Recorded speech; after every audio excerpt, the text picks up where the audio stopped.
Hi, I'm David Holt, the Mayor of Oklahoma City, and I want to welcome you to the Road to Recovery, supporting Oklahoma City small businesses. This is a virtual roundtable presentation presented by Progress OKC, a community development corporation. Obviously, this past year, many of our small businesses have suffered through this economic crisis. We're very hopeful that by the end of this calendar year, some normality will have returned. But nevertheless, there's still a little bit ways to go through this pandemic. Today, you will hear from business owners as they tell their stories and learn how they are faring in this moment. You will also hear from leaders on how they have responded and what's next. There are still some resources that you can tap into in the months ahead, and we want you to have that information and have that opportunity. We hope you get some value out of this discussion. Thanks to Progress OKC for putting it together. Welcome to the Road to Recovery, supporting Oklahoma City small businesses, presented by Progress OKC. I am Mariana Adams, your host and Executive Director of Progress OKC. As a nonprofit community development corporation, we recognize that strong neighborhoods need strong businesses who are willing to engage in community support. And likewise, strong businesses need strong neighbors willing to bolster small businesses. We are so proud to serve both neighborhoods and small businesses through development, lending, and capacity building services. With the generous support of JP Morgan Chase, we are delivering quality customized services to underserved businesses impacted by COVID-19. You can learn more about our mission by visiting progressokc.org and following at Progress OKC CDC across all social media platforms. Now, you've heard from Mayor David Holt and will hear again from him shortly. I am so excited to be joined by a variety of small business owners, consultants, and economic development professionals. Today, we will discuss small business readiness and response, as well as crisis management and innovation, local support, including access to capital, and overall economic recovery and resiliency. Now, let's get started with our first panel of distinguished community leaders. We cannot have this discussion without considering Oklahoma City's local response to small businesses, including cash grants and other essential support. Many Oklahoma City small businesses have received local aid, and as a result, they have been able to keep their lights on and their doors open. I'm grateful to have worked with some of the individuals behind this intricate work of program development and deployment. The accumulation of work from the last year could easily stretch over 3 to 5 years, but these people and their organizations made it happen. So thank you all for joining me today. I can think of a million ways you've supported local businesses and the economy, but as you introduce yourself, I would like for you to share how you personally, off the clock, has supported a small business in the past year. And let's start with Evan. Hey, everybody, and thank you, Mariana. I'm Evan Fay. I work for the Oklahoma City Chamber as an economic development project manager and focus on the entrepreneurs in our city. So thinking about how off the clock we've supported small businesses and local businesses through the pandemic, we purchased from local businesses like many of you guys did whenever possible. And when things opened back up, tried not to forget to shop small. And we really started in our neighborhood. We have several restaurants and retail locations just right down the street from our house. And so it was super important for us that they were still around after the pandemic and economic challenges. And so, we did carry out and curbside to go whenever possible. And then in addition, small businesses that I think a lot of people may not think about is our nonprofit community. We have a lot of really amazing local nonprofits that are focused on, solving homelessness, creating opportunity for workforce development. And so we made it a point to support small nonprofits whenever we could at the start of the pandemic and through today. Thank you for noting nonprofits, because I know that there are many represented on this call, and the city even had a program specifically for nonprofits and supported that sector. That's great. I'm going to hand it off to Joanne. Good afternoon. I'm Joanne Davis, the Executive Director for the Oklahoma City Black Chamber of Commerce.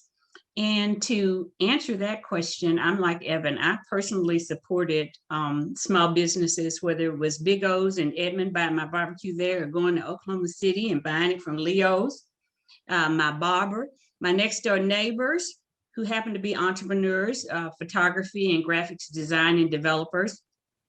Use them for my grandkids' pictures. I have supported small businesses probably a good part of my career, my old career as a retiree from Tinker Air Force Base. But it included even talking to the young man who's spraying my yard, and he's talking about getting certified so that he could open his own businesses. And I'm writing down all the things you need to do before you start. This is where I want you to go to class. I want to make sure you know what you're doing. Open up your separate business account. So it's things like that. And for Christmas, I treat myself. I go on the South Side to get the best tamales in the world. So I go over there every year. So I made sure I made it over there to get my tamales. And to make recommendations. I am a person that, believe it or not, have become the resource center. Several of my sorority sisters will send me a text, Joanne, where do I need to go for small businesses or minority owned businesses? And so then I share that information. So if, like for instance, my daughter's air vac went out and I told her, okay, you need to call JDent Solutions. I need for you to call them. So those are the things that I personally do. Even if I don't spend the money, what I do is share the word. And then from that point, I'm hoping that those businesses benefit from that. And that's basically. Yes, word of mouth is so important. And as you both pointed out, really starting with our local neighbors and in our neighborhoods, so we can shop small. Kathy, I'll throw it over to you. Oh, hello, I'm Kathy O'Connor. I'm the president of the Alliance for Economic Development, and we have been working with the Chamber of Commerce in the city to put out all of these small business grant programs during the pandemic, developing them, administering them, trying to match businesses with consultants to help with technical assistance and other issues. So have really enjoyed the opportunity to get to work on that, both for Oklahoma City and for Oklahoma County. So I guess how I am like the queen of carryout. I think now my daughter and I have ordered more carryout food and really admire how so many businesses, how many restaurants pivoted their business model to really do a great job on the carryout food options. We have a lot of friends that are small business owners, small restaurant owners, so we've made sure that we support them. For me, it's a little bit like Joanne, everything from having some repairs done at my house with local contractors, fixing my deck outside since we all spent so much time in our backyards and in our homes this past year, buying art from local artists for my daughter's new house, and using local realtors. I sold a house recently that was a rental property. And so making sure I use local realtors and people that I've known in the business for a long time and making sure that their businesses are up and operating and doing well during all of this. So about it. So as we hear, there are so many ways that we can support our businesses, our local neighbors, especially, and they need our support, as Evan pointed out, now and in the future, right? It's so important that we support them as they make up the character and the uniqueness of our city. So my first question is for Joanne. Thinking about the readiness for crisis for that small business sector, and from your perspective, leading a chamber, the Black Chamber of Commerce, why or how have small businesses been impacted by this pandemic? Well, thank you for that question. Part of what we really saw as we began to dig deep, of course, with the loans and the grants that occurred as a result of COVID, and we're happy that these different PPP, again, the Alliance and what they offer was really great. What the problem was several of our small businesses didn't have the required financial documentation necessary to access this availability of funds. And so I often say, which I discovered in my true discussions with many of them, they're so busy doing the business of the small business that they fail to manage the small business, which of course, one of the most important components of that is financial documentation. And I can say that we are, as a chamber, trying to address that right now. But what I was really thrilled about was the fact the Alliance and Progress OKC, through you all, we were able to find ways to get to them with not so much required financial documentation that is still allow for them to be helped through the technical assistant programs.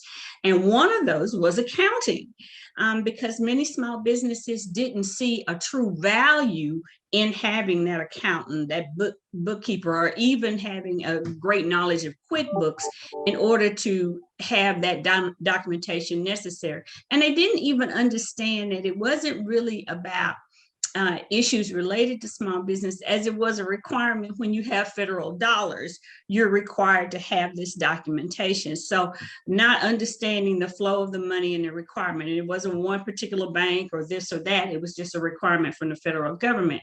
But the most important thing I go back to is being ready. And that readiness comes in all sorts of forms, financial documentation being number one, but also in keeping track of your social media, your web page management, all of those things that help create more business for you.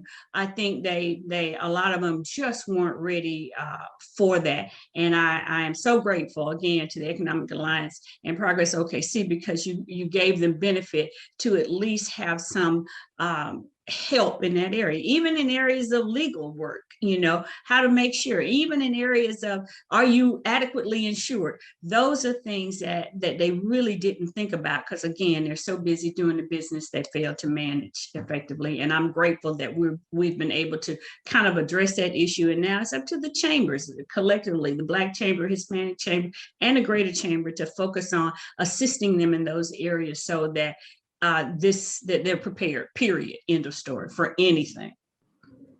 You bring up such a great point when we think about the financial situations for some of these businesses, having the cash reserves to stay afloat and stay open when there's such a significant reduction in revenue, right, during this point of time.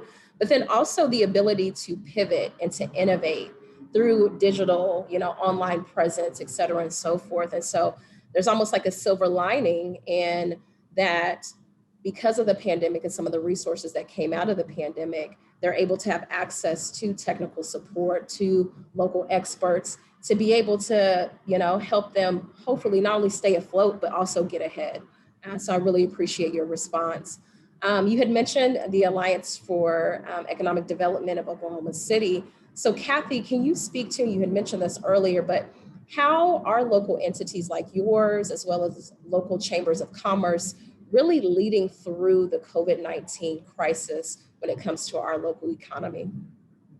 Well, I think when it all first began back in late February, early March, and we began to realize that there would be major business shutdowns, I started working with staff at the chamber to develop programs that we could fund locally to help support those businesses that kind of make the difference in our community. So small, locally owned restaurants and retailers and service providers that we all think of when we think of who is our neighborhood go-to.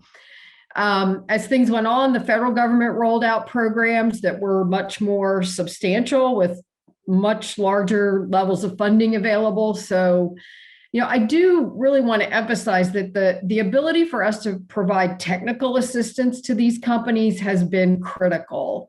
We had a lot that very easily applied and were approved for the grant programs. We've provided grants between the Oklahoma City program and the Oklahoma County program to about 1,100 businesses.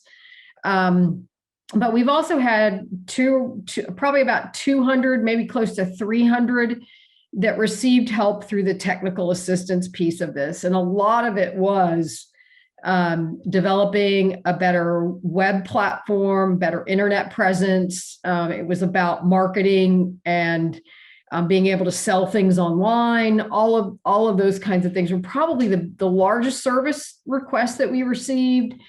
And then we were able to partner with Community Action Agency to do some of the work that Joanne was talking about, where with companies who really needed to develop the financial information kind of from the ground up. And we have a lot of small businesses that are like that, or sole proprietors who didn't qualify for the first rounds of the PPP loans.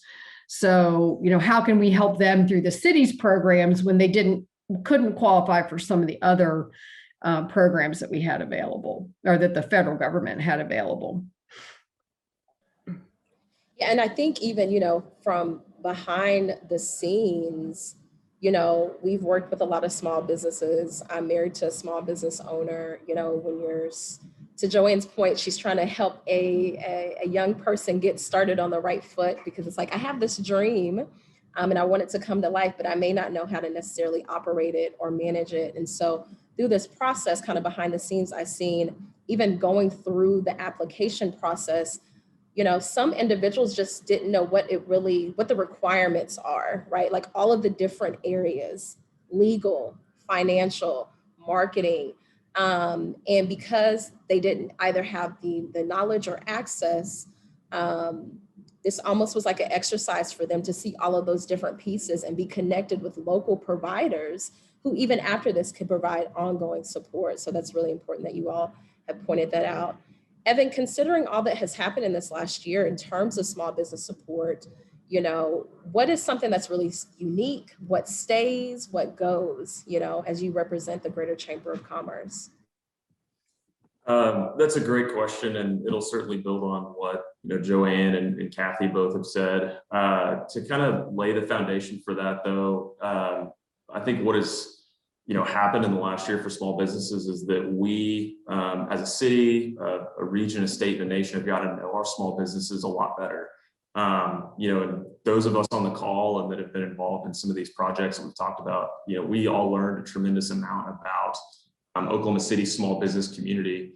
And there was a lot of data published at the national level. It's almost like there was this great awakening of the impact that small businesses have on our economy, the impact that programs like the Paycheck Protection Program on a national level and the Small Business Continuity Program on a local level have had on small businesses and their enduring success, as well as like gaps in those programs and where certain businesses were unintentionally excluded from applying or being approved. And so I think that has laid the foundation for thinking about a lot of these programs, both now and in perpetuity. The pandemic certainly stress tested a lot of these businesses and brought a lot of the things that, maybe were ailing them or weaknesses in their business models to light. And so that gave us an opportunity to step in and, hopefully fill some gaps with the Small Business Continuity Program. The technical assistance component of that, as Joanne and Kathy said, was especially important. So initially, the grants and the low interest loans with the Small Business Continuity Program, there was a little bit less of an emphasis on technical assistance. It was available, but I think at the start of the pandemic, most of these businesses applied for the grants and the low interest loans. Through that application process and seeing the demographic, size, industry of the businesses that were able to be assisted, that led to more focus on minority-owned businesses and their needs from a capital perspective and a technical assistance perspective. And so that to me was really the aha moment, where the rubber met the road in terms of how we could continue to support past the pandemic.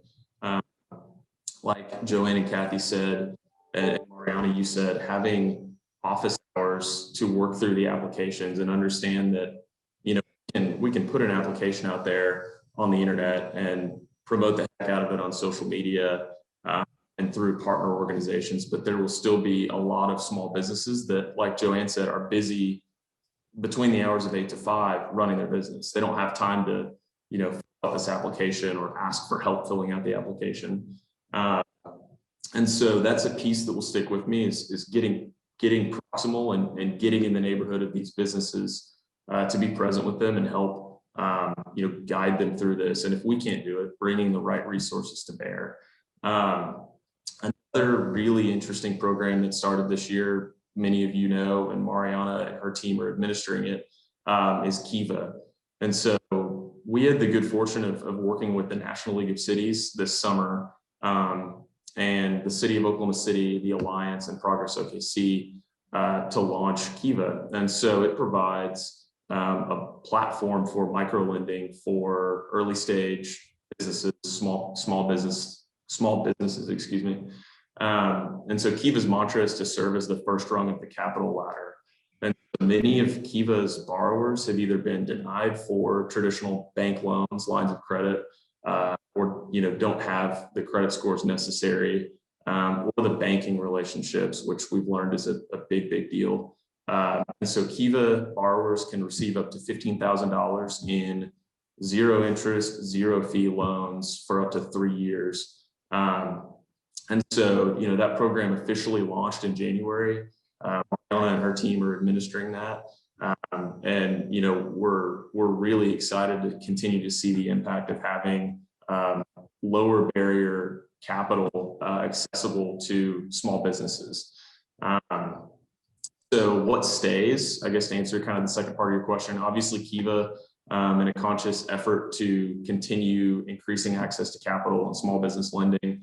I think a lot of that is going to center around relationships with local banks. We have a lot of great banks, CDFIs, community development financial institutions. And I think there's an appetite for just an overall education about how a small business owner can access that kind of capital. And then the second thing that sticks around, I think, past the pandemic and its immediacy is technical assistance, figuring out a way to scale those programs, whether it's accounting, HR, legal, web development and marketing, and kind of how to pay for that. There's a huge benefit. I think it is the resiliency piece of all of our programs is, goes back to teaching a man to fish versus, giving him fish. We're teaching these businesses sustainable practices that will hopefully keep them around for a long time. And so, we definitely have some ideas that we're working on for how to do that at scale, but I think that's something that, those of us on this call and our organizations will all solve for in the months to come. That's great. And I really appreciate when you said all of it, but when you really dived into us actually getting to know our small business community. And to Kathy's point, 1,100 businesses we now have a relationship with, a formal relationship with. We know who they are, we know what their needs are, we know where they're located. We have this database of businesses that we can continue and even deepen the relationship with. So as a final part, thinking about those businesses and many others, how do we really redefine the future of our small business community in Oklahoma City so that they rebound better than before, so they to Evan, to your point, that they're able to sustain, and whoever wants to jump in first, you can. I'll jump in. One of the things that Evan brought out was the fact that the focus is now on small businesses and their economic value. But if you talk to any economist before, pre-pandemic, they would have told you that small businesses are the engines of our economy. And we quickly found this out as a result of this pandemic. So the problem that I see for us as a city, even as a county and as a state and a country, is really about counting them, because we really don't know what we have.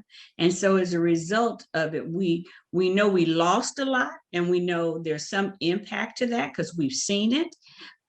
But we've not done a good job of tracking these small businesses. Now, you just mentioned that you have 1,100. So how are we going to keep that relationship going? Find out how they're doing down the line next year, this time. What are we going to do for that? So I go back to data compilation, because we've got to understand, and we know as we maneuver through the politics of dollars and cents, we know that everybody has to have some kind of picture of a dollar value of the value of what we're talking about. There has to be dollars and cents associated with it. So as I've traveled to other states and even to overseas, small businesses are so critical. Because Mariana, are you eating at McDonald's? Are you trying to find a local place to eat wherever you travel? Or, when we go overseas, we want to, what's the local best restaurant? Those are things that you have to talk to people to make them understand and to feel what you're talking about. And I can get very passionate about it. I see now as we go on that I really would like for us to do some kind of census, because to be truthful, if you collate all of our small businesses, and who they hire and who they employ, I will tell you that is greater than what's sitting out at Tinker Air Force Base, which is our largest on-site employer in this state. So that's what I think. I think also that the chamber's role is to provide means to educate so that they're strengthened by knowledge, to continue to pivot, to, like you say, magnify what they have to a different level. And I can't tell you enough how thankful I am for the assistance and the Greater Chamber to understand that one-on-one relationship with our small businesses is so important, because that's when we learn what their issues are. We can't see it when we send them an email. We can't see it sometimes when we call them on the phone, but you go in that place, you talk to that owner, you talk to that manager, you will find out exactly what their issues are. And if one thing we've done is to finally see them for what they are and who they are and what they bring to us, I think that that's one thing that might not have happened if we hadn't been in the situation that we are, because now we realize how valuable our small businesses are. The one thing I would kind of add to that is that, yes, we approved grants for about 1,100 businesses, but we received applications from probably between the city and the county program from about 2,000 businesses. So maybe even thinking about the ones who didn't qualify and why didn't they qualify and what do we need to work with them in the future to get them better aligned to qualify. We also have that database, at least some contact information.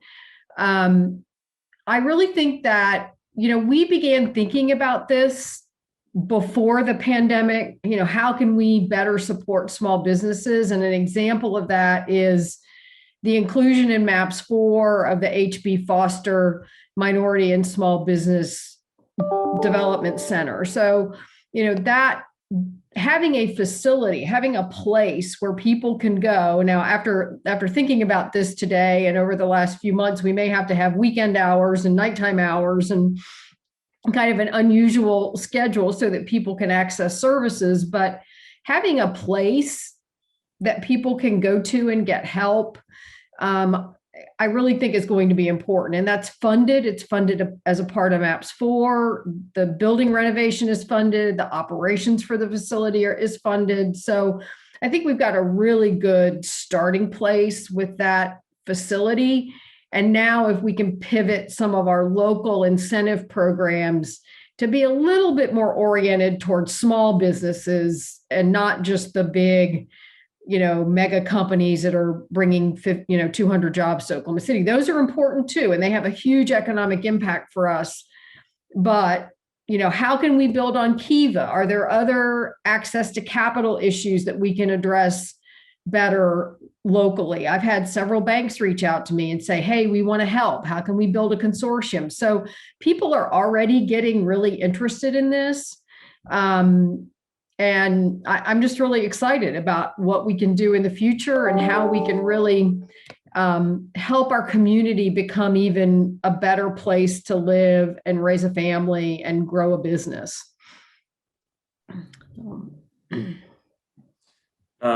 To follow up on both of those things, I think, as we're looking at redefining the future and being a part of that future, those of us on the call and those of us that have been, involved in a lot of this, we're charged with knowing our community intimately and advocating for equity and inclusivity in policy decisions and best practices and things like that. And so it was interesting. I remember in July or August reading an article by the Brookings Institution talking about the impact of the pandemic on small businesses and specifically minority-owned businesses. And I remember reading a stat that there are 41 Black-owned banks and credit unions in the United States. And that number was staggering to me. And then talking about the assistance with Paycheck Protection and some of these other federal assistance programs, like 96% of minority businesses are non-employer firms, but the first round of the Paycheck Protection Program necessitated that applicants be employer firms to qualify.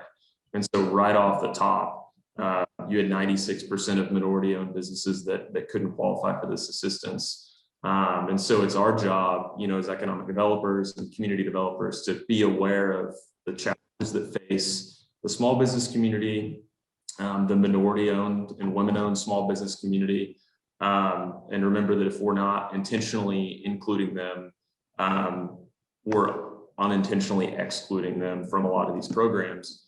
Kind of as a broad stroke, we've got to realize that as economic developers, the world's changing around us, and the needs of the businesses in our economy are also changing. And so it's our job to convey the impact of these businesses. And I think, as Kathy and Joanne both said, this gave us an opportunity to get to know our businesses a lot better. Now it's our job to use our platforms to, promote their needs and the work and stand up technical assistance programs and build relationships. So I'm excited to be part of this, and I appreciate just being part of conversations like this. I think it's indicative of we're all headed in the right direction, and we're definitely stronger together as a community than any of our organizations are trying to do this on our own. And so I'm just excited to see what the next year and years in the future hold for this community. And I just want to chime in one thing based on what Evan said. We're in a building phase too of trust with minority and small businesses with all of our institutions. And so it's important that we understand that as we follow this path, we have to make sure that we're leading to a relationship built on trust. And because if we fail with the trust issue, we again fail with getting help to those small businesses so they can survive and sustain themselves. And so we want to make sure we have a path of trust, that what we say we're going to do, and that we prove it. And sometimes that also means that we have to, Kathy has talked about the number. We might need to do an article, spreading the word on what you did. How many you did help, how many minorities did you help, how many women, so that they'll see that this city is focused on them. Yep. Very powerful words from all of you. I would just say, as resourceful and thoughtful leaders, you each add, as demonstrated here, tremendous value to our city and our economy. And I thank you for your hard work. Much of which goes without notice, but also makes immeasurable impact, to your point, Joanne, really telling our story better about what we're doing. And so, as discussed, policymakers, financial institutions, even consumers are responding to the needs of local small businesses. We have made great strides in the past year, helping over 1,000 small businesses in the metropolitan area. So we talked about the Oklahoma City Small Business Continuity Program, and we are actually about to hear from a Oklahoma City-based business that recently received support through the city.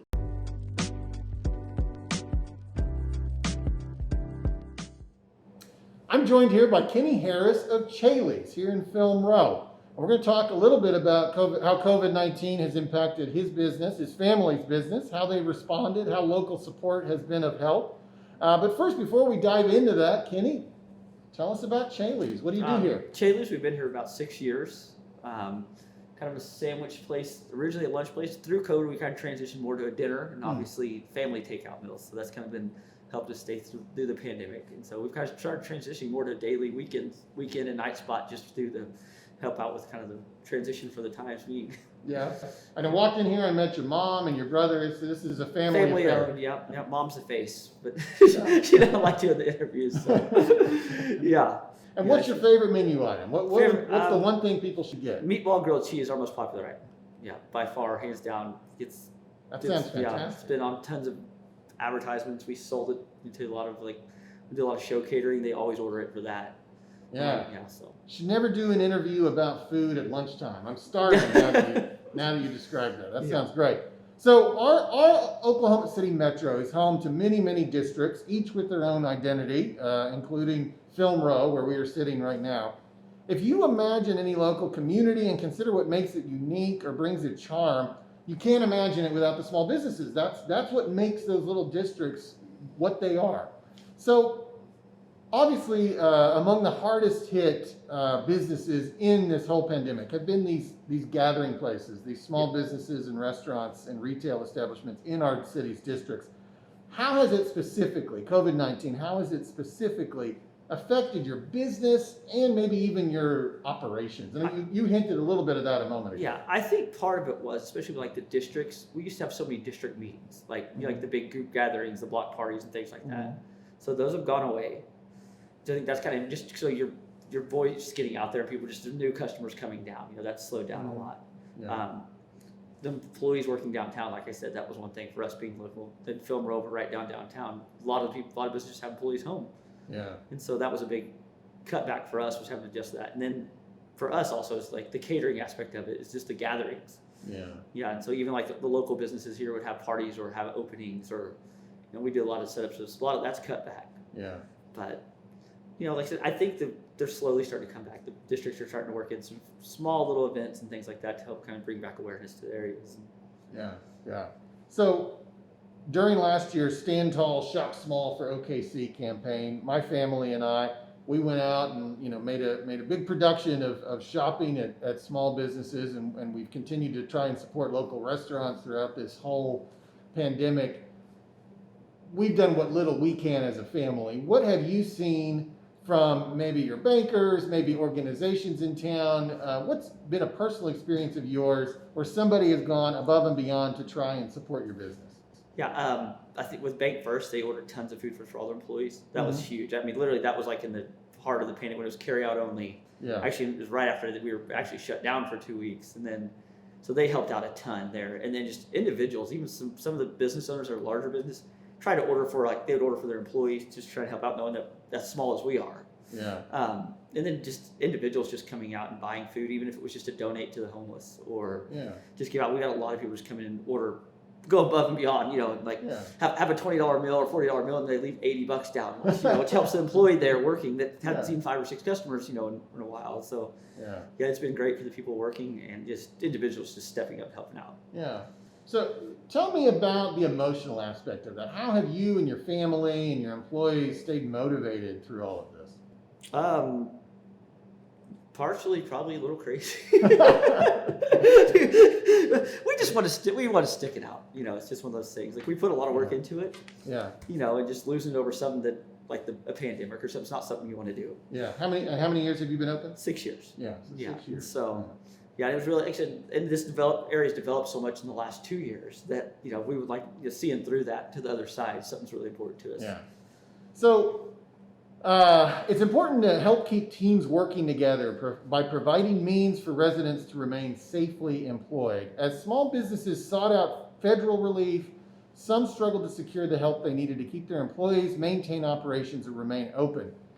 Our city tried to supplement that federal relief by offering cash grants and other timely resources for our local small businesses, such as the Small Business Continuity Program, the Minority-Owned Business Recovery Program. I believe you guys have like many businesses, taken an all-of-the-above approach. You've taken what support the federal government can give you. What did you specifically tap into from the city of Oklahoma City? From the city, we used the retrofit program, which was great, helped us build our streetery. Okay. And then, like I said, and also that program helped with the permitting. Yeah. I mean, there was Joe at the downtown business community. He helped a ton do that. Helped get the permitting, streamline it, which was very important when you're just already stressed out about the pandemic. Yeah. And like I said, we had the cash grant from the city. I'm not sure which one. I believe we had one of those. And then, like I said, the federal government loans came in. Yeah. And so streetery is The what you streetery, said, yes. and that you might need to repeat that. It's not a word we're often using, Yeah. but I'm looking at it outside your window right now, and you've got seating and heaters, and it's a comfy, cozy little space. yeah, and it's outdoors. And so- ours is built solid since it's in the street. So, yeah. So like I said, and the city, like I said, with that kind of thing, it was really just, especially when the dog days of this was going on. That was really kind of the inspiration to keep going. yeah. Is knowing that there was help to keep us going. Yeah, well, that's great. So, your business, its story, and resiliency, it reminds us every day that we're doing something important and we're grateful for the opportunity to help. And what I mean by we is, I mean people in positions like mine. Obviously we feel somewhat powerless when a pandemic suddenly sweeps through, but thanks to the CARES Act, we were able to turn around and help you with things like the streetery. One great thing about our city, time and again, is we witness neighbors helping neighbors. What advice do you have, whether it be practical, whether it be emotional, for other small business owners who are still struggling? And I understand sometimes when I give advice, I'm giving it to myself as much as I'm giving it to the other person. But what is it you keep telling yourself and you want to keep telling fellow small business owners here in Oklahoma City who know that we've still got a few more months of this? Even though a lot of things are encouraging, we're still not quite out of this yet. I think part of it is like with the resources and the applications and things like that is if you can't figure them out, reach out and try to get someone to help you, because there are people that will help you work through them, because a lot of them aren't easy. Mm-hmm. Especially the younger business that started a year or two ago, they don't have the resources to, and they don't know people that will help them get through the applications. And so I've helped a ton of people that around here that were younger businesses just kind of walk through those applications. Yeah. And just reach out to your neighbors and your other businesses, because they'll try and help you get through. And that's kind of where you lean on, is just your local businesses in your little district. Yeah. Lean on me, indeed. Well, thank you so much for your time today, Kenny. For our listeners, you can learn how to support small businesses in our community by visiting progressokc.org. And now I'm going to turn it back to Moriana Adams, Executive Director of Progress OKC, and today's panel. So as discussed, the small business sector has been disproportionately impacted as many do not have the cash reserves or borrowing power to sustain their operations. Some small business models are not always designed to generate monthly reoccurring revenues. At a time when small businesses have been faced with revenue loss, supply delays, and changing regulations, many are altering or expanding their business model. My next panel will discuss pivoting in a time of crisis. Please help me welcome Elaine, Sharina, and Kendra. So as we get started, before you all introduce your own businesses, organizations, I would like to hear from each of you a healthy coping mechanism you have rediscovered or relied upon since the beginning of the pandemic. Sharina, I'll start with you. The biggest thing for me, Mariana, has been keeping things in perspective and maintaining focus. Like in the time when you have issues or challenges that come, the best thing that you can do is not stay in a place of dwelling in the problem too long. Get into solution mode, keep things in perspective, and really assess and determine the direction your business you want it to go and pivot. Staying in problem mode too long cripples most businesses, especially business owners and employees that depend on the business owners to make and execute decisions. Thank you so much. Wise words. And I know we'll talk about exactly how to do that kind of critical analysis, diagnosis, and problem solving here in a second.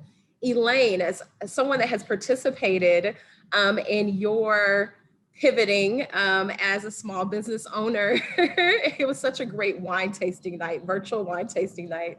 Please share, again, a healthy coping mechanism, it may involve wine, that you have discovered or relied on since the beginning of the pandemic. Yeah, that's the key, the healthy coping mechanism. For me, it's really been challenging during the pandemic to be external, right? So, but that was a really key part of maintaining sanity, is to reaching out to other people and seeing, how they are dealing with it, and really, asking for help has been a huge part of how we have been coping over the past year, just asking for help. And that can be everything from asking other small business owners to personal asking for help and reaching out to family members or even going to see a therapist. Those are some things that, you know, we as a team have really thought about in terms of healthy coping mechanisms. That's so important. And I know one person that I have personally relied upon is our next panel member, who I consider like a spiritual sister, Kendra. Could you share a healthy coping mechanism that you have discovered or relied upon this season? You know, as I look back at, you know, we're creeping up on a year of this pandemic. And as I kind of flip back through the pages of pandemic, I realized that one of my best weapons, one of my best coping mechanisms has been the power of pause, to just kind of pump the brakes a little bit. When I start to feel the whelm of external pressures, or I'm a high growth company, what is that going to look like?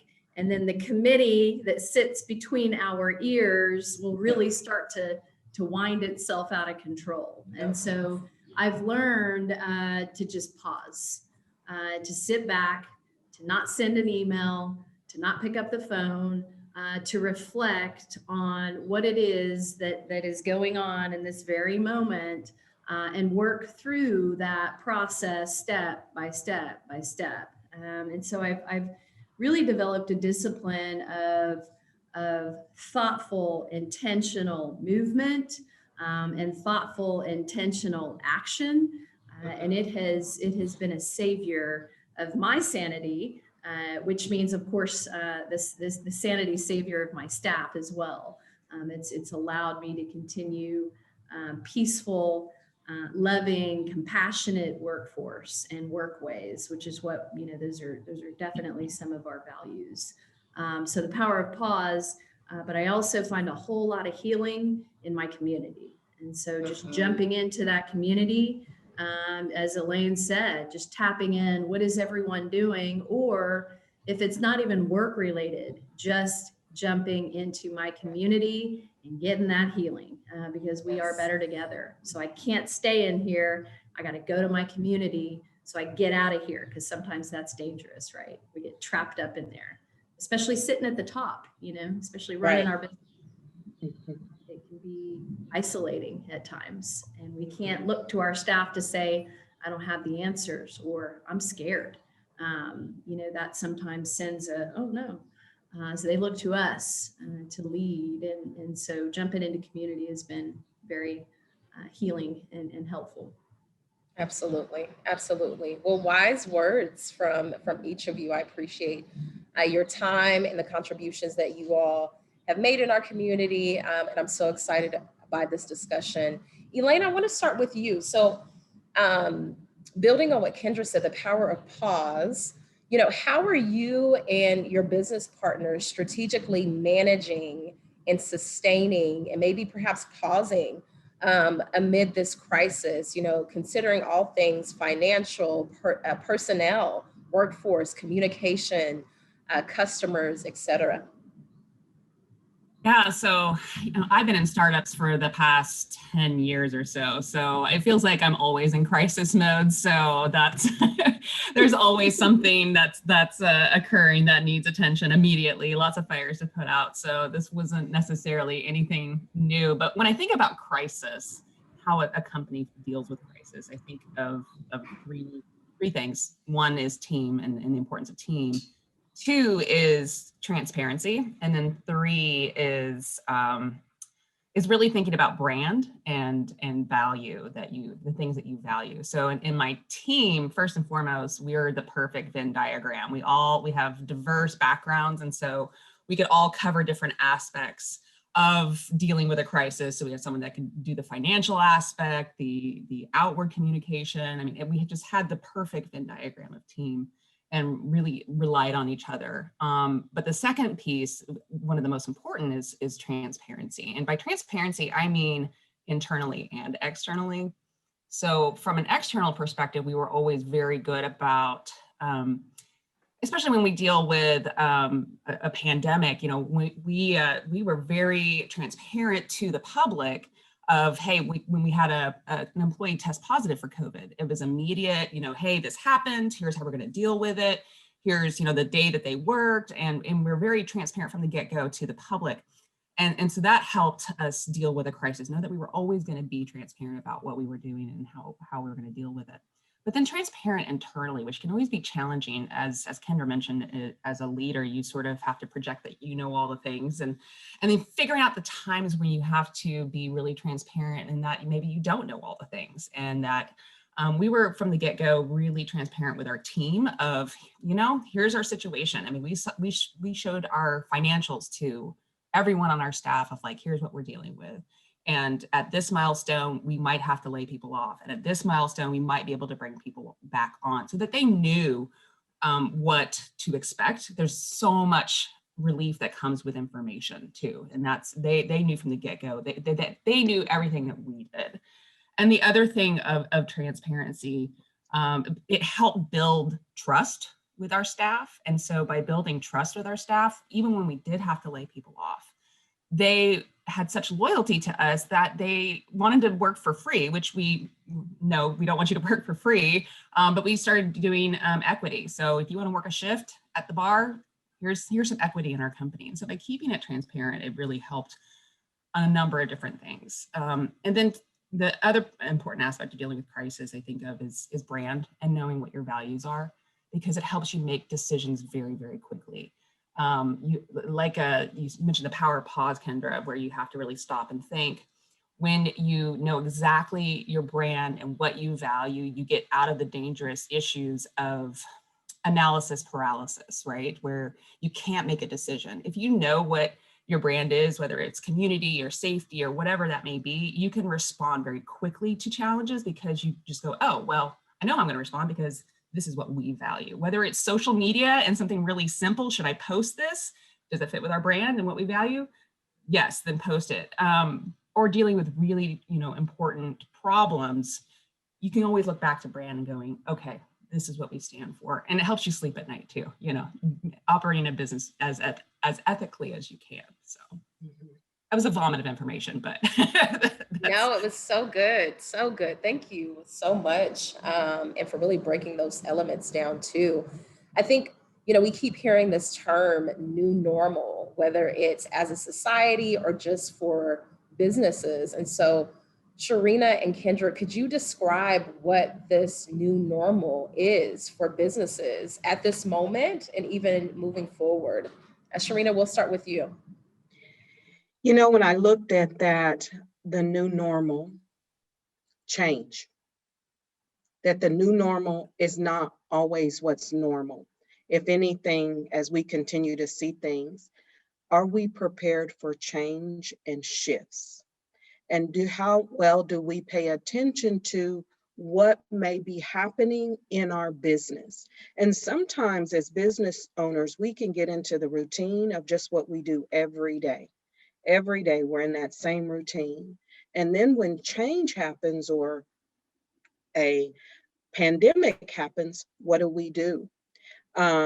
We have to, for me, the new normal is that paying attention to every area that my business touches. Like Elaine mentioned, it's like, what is around you? What is your brand? What is happening with your brand? And that's going to keep you focused. And so that's, for me, is the new normal, is accepting that it will be changed. So true. So true. Kendra, anything to add there? Yeah. So, as I think about new normal, I can't go any further than thinking about what normal really was. And as I think about normal, I think about, wow, how monotonous that was, how robotic and autopilot it had become. I, in some instances, could see myself where I was just punching a clock. and going through the motions in a very habitual kind of way, which honestly was not really setting my creative soul on fire. I had limited myself because of the daily grind and the way it had always been. And I'm a consultant, but I don't take my own medicine. And so I had a habit of teaching people to step into their creativity, to step into the ingenuity, to step into all of these things, but I wasn't doing it myself. I was just going through the motions. And so for me, the new normal is loads of opportunity. It is an opportunity. We're kind of like newborn infants, right? We're just coming out of the womb and we're looking around and we're like, whoa, this is amazing. I get to do whatever it is that I want to do with my business. I can take it in any direction. I can go back and pull those dreams that I once had and put them back into my business, put it back into my plan, put it back into my purpose, because I had kind of lost some purpose too, to just be perfectly honest. And so for me, this new normal, and I know that my staff and my folks, I'm a silver lining gal, which is annoying to some people.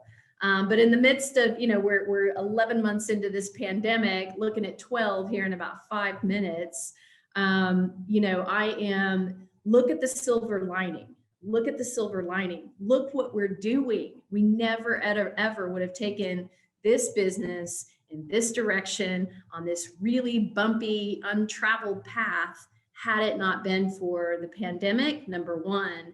And I will never, ever forget also, had it been not for the unfortunate events of George Floyd on May 25th. That too has set businesses and the path of businesses and business ownership and philosophies and values in a totally different direction. And so for me, new normal, huge amounts of opportunity. Absolutely. So building on all of what you all said around community, communication, transparency, brand, preparedness for change and shifts, creative opportunities. As a final point, should we, and if so, how do we redefine the future of small businesses and just the small business community as a whole so they rebound better than they were before, getting outside of the box of this, as you almost said, this prescriptive paradigm that can sometimes be limiting. So how do we do that? How do we create a better future for small businesses starting now? And anyone can take a stab at that. When the pandemic started, I sent out, I just made a post in my page to invite business owners to my inbox. And what I realized, and those business owners, I am pleased to say, all of them are coming out of the initial phases of COVID with their business better than they went into COVID. Kendra touched on a lot of it. They tapped into the creative side. Maybe you had a storefront location, but you were offering a service. Could you take that service virtually? Could you put it on a platform, reach a wider, broader audience? And then also, if it's products, now maybe you're showing your client how to apply the products virtually and you're shipping it to them. So you're also educating. So now you're no longer in just the Oklahoma City market. You're in the world market because now you have a virtual experience you've created. I had a business owner that I had the opportunity, he's a restaurant owner. And when this happened, they chose to look at and analyze their online presence. He said they took an investment of $10,000 to increase their online presence. Normally they did about $4,000 in revenue a week. That paid for itself immediately because they adjusted to the shift, the change. Now people are consuming through delivery. That investment, they said the first week, they got $20,000 in revenue that week. And now what's happened post that? While they're not at 20,000 a week, they're at 10 to 15,000 a week in online. And now they have the business of in-house dining. Another business owner shared that he used the creative side. His business was mainly an entertainment type of space. So he took that entertainment online. And so I think it's paying attention to what allows tapping into their creative, what allows you to broaden your space, your platform, your reach for your business. If we really just step back and analyze that, I think that's what will help. If we encourage our community, those business owners in our community, to really look at their business and see how they're moving with the rest of how the industries are moving, especially virtually and the online presence. Yeah, for me, it was thinking about that community aspect of, it really shined a light on how important small businesses are to a community and how much the closure of a business affects the community. It affects your neighbors. It affects, people that you see every day. And that to me really shows how much we need to build up the small businesses in our community and support them, and how other small businesses need to support each other and stop being so insular and worrying about competition within your own little community. There's no competition really. It really should be about helping each other out and finding ways to engage with other small businesses, whether it's we're going to do a collaboration or a partnership, or just, hey, sharing best practices. I mean, that's something.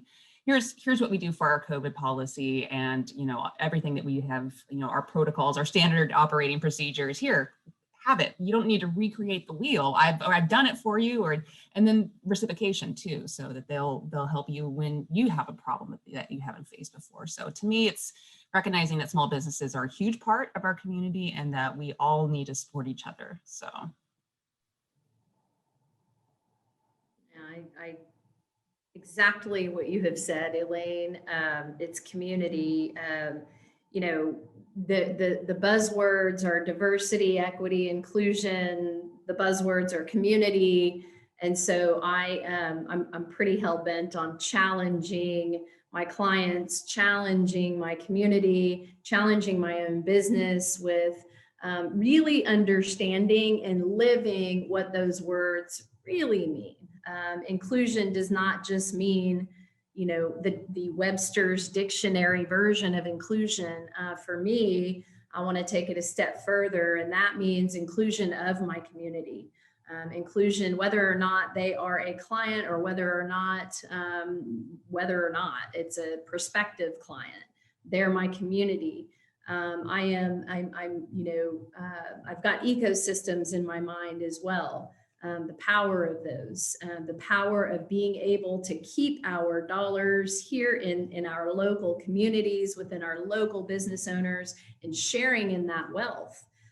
Because if we don't start sharing in our wealth gap just gets bigger and bigger, and too many people lose. And when people lose, we who say we're community are responsible for that. We are responsible every single solitary time a business owner in our community has to shut their doors. We are responsible for that. And so community really if we're gonna live that word, if we're gonna live those principles, we're really gonna have to start shifting ways in which we're doing business and that we think about business and those philosophies. So I agree with all the community words and meanings and actions.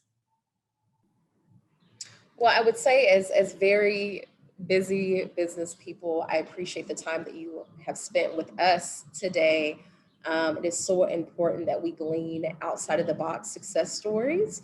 And we know that companies, as you all have detailed today, they're experiencing success as it relates to adaptation to their customers, their employees. All of those needs are implementing the changes that we heard today. So prioritizing safety, creating a digital presence, changing their products and services or just the delivery of such.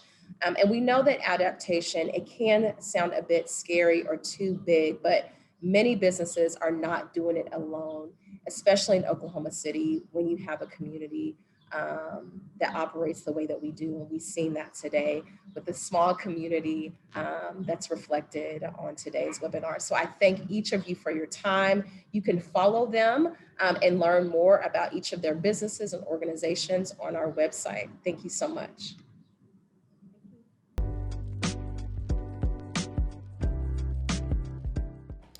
It is important to recognize that there are many more businesses to reach and be saved. This pandemic will not last forever, but we have a ways to go before its impact is diminished.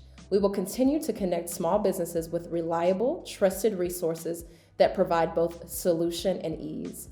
If you are a small business owner seeking local support, we have zero interest, community-backed loans, and technical assistance that you can access today.